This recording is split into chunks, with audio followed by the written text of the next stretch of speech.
नमस्कार मित्रों। आज का टॉपिक है एनोरेक्सिया यानी भूख ना लगना। ये प्रॉब्लम बच्चों में भी देखी जाती है और बड़ों में भी देखी जाती है। बच्चों में इसके कारण कुछ अलग हैं, जैसे बचपन में अगर पेरेंट्स ओवर प्रोटेक्टिव होते हैं, बच्चों का ज़्यादा ध्यान रखते हैं और सेंसिटिव ज़्यादा होते हैं अपने बच्चों को लेकर, बात बात में उन्हें रोकते टोकते हैं या ये बार बार समझाते हैं कि ये नहीं खाना वो नहीं खाना, इस तरीके से बच्चों में कुछ न्यूरोकेमिकल चेंजेस होने लग जाते हैं जिससे उनकी डेवलपमेंट अच्छे तरीके से नहीं हो पाती। ये भी एक कारण बनता है भूख ना लगने का। और बड़ों में इसके कई कारण हो सकते हैं, जैसे डाइजेस्टिव डिसऑर्डर हो सकते हैं, एंग्जाइटी हो सकता है, या और भी किसी तरीके के साइकोलॉजिकल और न्यूरोलॉजिकल कारण हो सकते हैं। और गट हेल्थ यानी कि हमारे डाइजेस्टिव सिस्टम की हेल्थ की गड़बड़ होने की वजह से भी ये दिक्कत हो सकती है। अब सबसे पहले हम सीखेंगे बच्चों में इसका उपचार कैसे करें।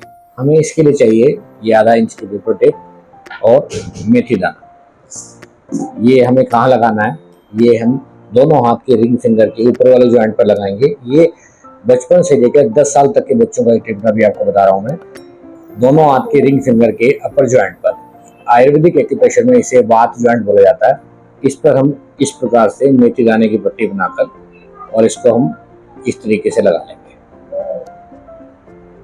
इस तरीके से ये ट्रीटमेंट दोनों हाथों पर होगा और इसे आप 6 से 18 घंटे तक लगा कर रख सकते हैं, या रात को लगा कर रखें और सुबह इसको उठा दें। डेली नई पट्टी नया मेथी दाना यूज होगा, बार बार उसको यूज नहीं करना।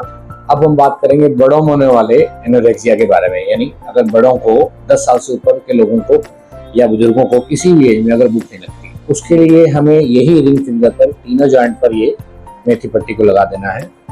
अब ये 3 जॉइंट है, वात, पित्त और कफ। आयुर्वेदिक एक्यूप्रेशर में इसे वात, पित्त और कफ कहा जाता है। इस पर हम इस तरीके से तीनों जॉइंट पर ये मेथी पट्टी लगा देंगे। ये देखिए, ये ट्रीटमेंट बायलेटरल है, यानी दोनों हाथों पर होगा और इसे भी आप 6 से 18 घंटे तक लगा कर रख सकते हैं। लंबे समय तक इस ट्रीटमेंट करने से आपको अवश्य ही इसका लाभ मिलता है। उम्मीद है आप इस ट्रीटमेंट को करेंगे। अगर आपकी जानकारी में अगर किसी को प्रॉब्लम है तो आप इस ट्रीटमेंट को उससे जरूर शेयर कीजिए। हो सकता है आपके शेयर करने से उसको इसका लाभ मिले। धन्यवाद।